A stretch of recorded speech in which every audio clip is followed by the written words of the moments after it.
এখন আমাদেরকে ঐক্যবদ্ধ থাকতে হবে, বিচ্ছিন্ন থাকলে হবে না, ঠিক কি না? আমি প্রায় বলি, যখন আমরা একা থাকি তখন আমরা ব্যক্তি, যখন আমরা সবাই মিলি তখন আমরা শক্তি। আমাদের এই ইউনিটি, আমাদের এই ঐক্যবদ্ধ শক্তিকে আগামীর ইসলামের জন্য কাজে লাগাতে হবে। চিল্লায় বলেন ঠিক কিনা? তোমরা দেখিয়ে দিয়েছো কিভাবে কিভাবে জালিমকে শায়েস্তা করতে হয়। আল্লাহু আকবার। চোখের ইশারায়, কি তাদের কানেক্টিভিটি, কি তাদের বোঝাপড়া। 16-17 বছরে যেটা করা যায় নাই, অল্প কয়েকদিনের ব্যবধানে তাদের ইউনিটি গোটা বাংলাদেশকে উজ্জীবিত করেছে। চিৎকার করে বলেন ঠিক কিনা? এই উচ্ছ্বাস, এই ইউনিটি, এই সম্প্রীতি আমাদেরকে বজায় রাখতে হবে। এই যে আমরা ইউনাইটেড, আমরা উচ্ছ্বসিত, আমরা একসাথে দেশ গড়ার কাজে ঐক্যবদ্ধ হতে চাই, এটা আবার অনেকের ভাল লাগে না, ঠিক কিনা বলেন? আমাদের সুখ অনেকের ভালো লাগে না। নানামুখী ষড়যন্ত্র, নানামুখী ষড়যন্ত্র। এমন এক দেশের পাশে আমরা প্রতিবেশী হয়ে আসছি, আমাদের অনেক কিছু বুঝে শুনে স্টেপ ফেলতে হয়। চিল্লায় বলেন ঠিক কিনা? আমরা যদি ঐক্যবদ্ধ থাকতে পারি, কেউ আমাদের কিচ্ছু করতে পারবে না। এজন্য আগামীর বাংলাদেশ ঐক্যবদ্ধ বাংলাদেশ।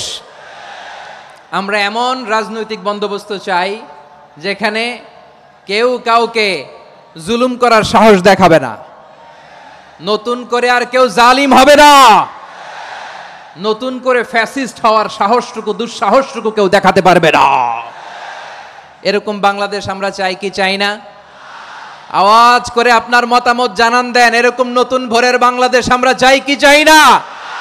কারা কারা চাই হাত তুলে আল্লাহরে দেখায়।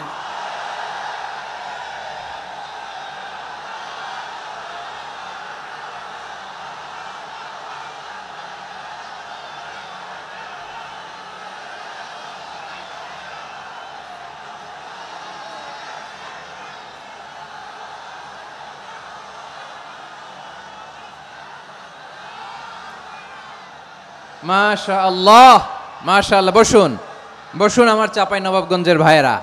আমরা এই স্বাধীনতার পর থেকে এটাই দেখেছি, লুটপাট, দুর্নীতি, মারামারি, দেশের টাকা পাচার, আছে না নাই?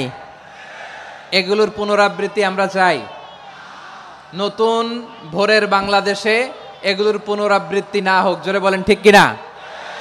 আমাদের বিশ্ববিদ্যালয়ের ক্যাম্পাসগুলোতে রিসার্চ হোক, উন্নত মানের রিসার্চ, গবেষণা হোক, যেরকম আমরা অন্যান্য দেশে দেখি। যেই ছাত্রদের হাতে কলম লেগেছে, ওই হাতে অস্ত্রের স্পর্শ না লাগুক। চিল্লায় বলেন ঠিক কিনা? আমরা নতুন ভোরের বাংলাদেশে বুক বাঁধা স্বপ্ন নিয়ে সামনে আগাতে চাই। এখানে এক রাজনৈতিক দল আর এক রাজনৈতিক দলকে শ্রদ্ধা করবে, সম্মান করবে, এমন নেতা আমরা চাই যেই নেতা অসুস্থ হলে আমরা গোটা দেশের জনগণ জায়নামাজ বিছিয়ে মুনাজাতে চোখের পানি ছেড়ে আমার নেতার জন্য কান্না করব। চিল্লায় বলেন ঠিক কিনা? এরকম নয়া রাজনৈতিক বন্দোবস্ত আমরা চাই কি চাই না? এক রাজনৈতিক দল আর এক রাজনৈতিক দলকে নিশ্চিহ্ন করার খেলায় মেতে উঠুক, এটা আপনারা চান? আমরা চাই না। আমাদেরকে সাবধান থাকতে হবে, সচেতন থাকতে হবে।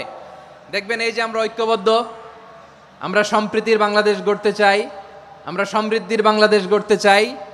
নানা ধরনের চক্রান্ত। রিসেন্টলি দেখবেন এই শান্ত শিষ্ট ইসলাম প্রিয় শান্তিপ্রিয় মুসলিমদেরকে উস্কানি দেয়া হচ্ছে, উত্তেজিত করার জন্য আমার নবীকে গালি দেয়া হচ্ছে। আরশের অধিপতি আল্লাহ রাব্বুল ইজ্জাতের নামে এমন অশ্লীল শব্দ ব্যবহার করা হচ্ছে যেগুলো মুখে তোলা আমাদের পক্ষে সম্ভব না। প্রিয় ভাইয়েরা, আমরা আজকের এই চাঁপাই নবাবগঞ্জের বিশাল ঐতিহাসিক তাফসীরুল কোরআনের প্রোগ্রাম থেকে এই এন্টিরিম গভর্নমেন্টের কাছে বিনীত আবেদন জানাতে চাই, আপনারা শান্তিপ্রিয় মুসলিম জনতার ধৈর্যের পরীক্ষা নেবেন না। ধৈর্যের পরীক্ষা আপনারা নেবেন না।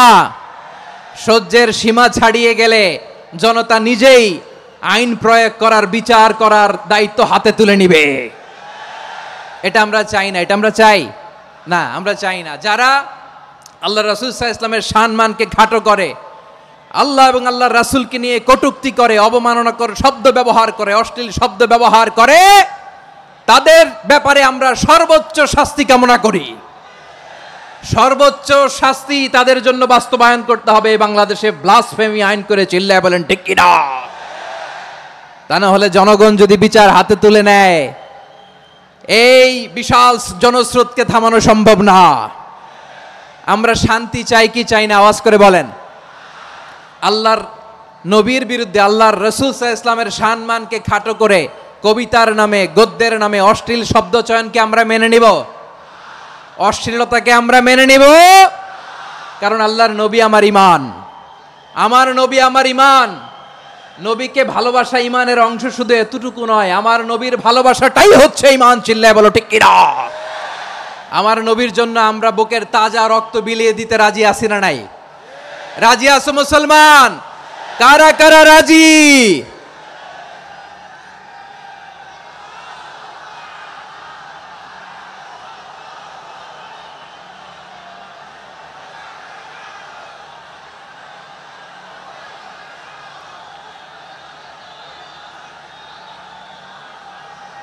মাশাআল্লাহ, মাশাআল্লাহ।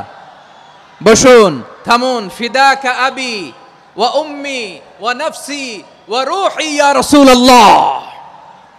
আমরা আমাদের প্রিয় নবীর জন্য জীবন বিলিয়ে দিতে রাজি। চিল্লায় বলেন ঠিক কি না? এজন্য ইন্টারিম গভর্নমেন্টের কাছে আমরা বিনীত আবেদন জানাই, দেশের পরিস্থিতি আরো নাজুক হওয়ার আগেই যারা এই সমস্ত অবমাননার সাথে জড়িত তাদের বিরুদ্ধে কঠোর শাস্তির বিধান জারি করতে হবে।